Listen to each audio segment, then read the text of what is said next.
Bonjour mesdames, bonjour mademoiselles, bonjour messieurs. Aujourd'hui est un grand jour.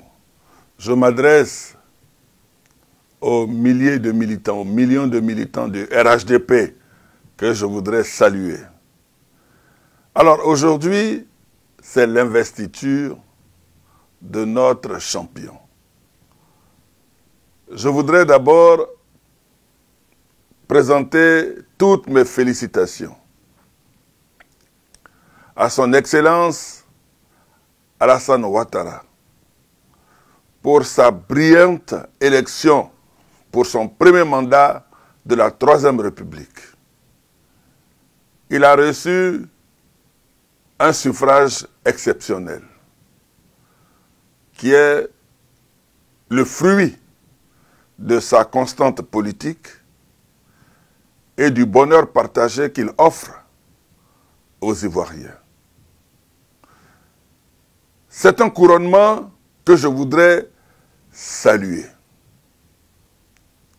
Parce que c'est un monsieur, un grand monsieur, dont la résilience ne fait aucun doute.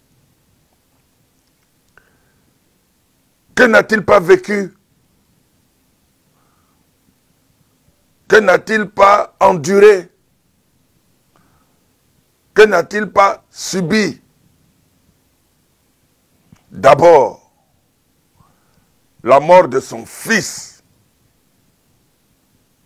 Amadou Gon, Premier ministre, chef du gouvernement, ministre du budget et du portefeuille de l'État et candidat officiel du RHDP,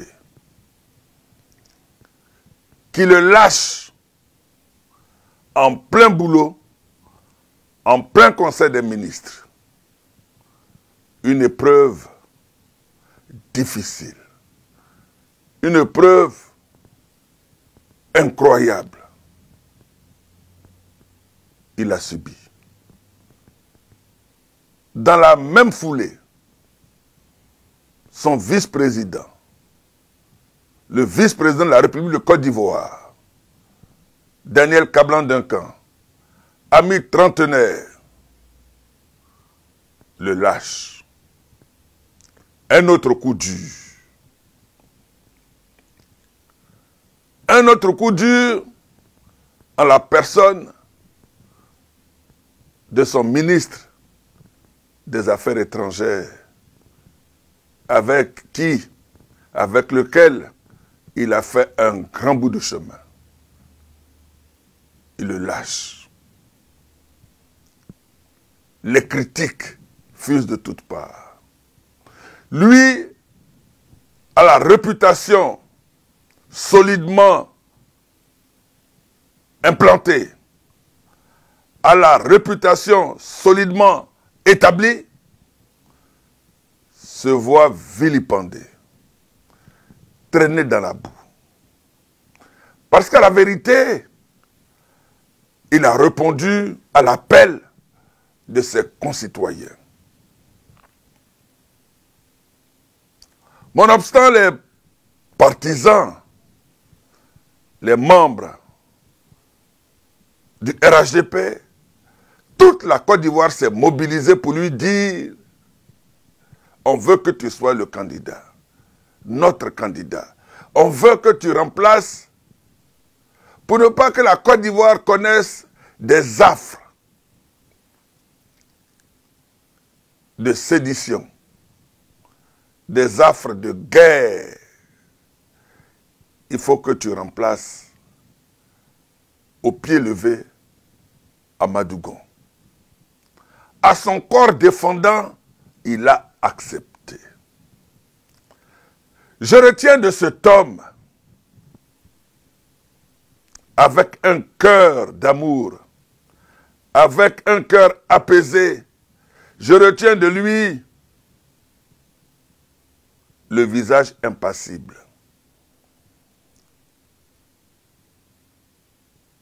Le visage qui ne montre aucun signe, bien qu'affecté, bien que touché dans sa chair, je remarque que l'impassibilité est naturellement la marque des grands hommes. Et cette résilience me fait dire que tous les résultats que nous avons obtenus n'ont pas été le fait du hasard. C'est quelqu'un qui sait ce qu'il fait, il sait où il va, et les résultats rejaillissent sur toute la Côte d'Ivoire. Quand nous prenons les effets de la Covid, on se rend compte qu'au monde, il fait partie des 2 premiers, ou le premier même si je ne m'abuse, à avoir maîtrisé la Covid parce que notre croissance, même si elle a été affectée, est largement satisfaisante par rapport au reste du monde. Sa résilience nous donne aujourd'hui la capacité de contenir tous les mauvais esprits, tous ceux qui ont prédit l'apocalypse, tous ceux qui ont pensé que la Côte d'Ivoire, à l'issue de ces élections, allait sombrer. Le président Alassane Ouattara est un homme d'honneur. C'est pourquoi tous ceux qui ont cru à un moment donné qu'il avait été lâché ont dû se raviser. Tout le monde entier a reconnu son leadership et les félicitations, les messages de félicitations, les messages d'encouragement, mais surtout les messages de reconnaissance ne cessent d'affluer depuis. Une élection, ce n'est pas la guerre. Il l'a démontré à la face du monde. Alors que d'autres n'avaient que la mort à proposer. Alors que d'autres avaient la destruction des biens publics et privés à donner, à offrir.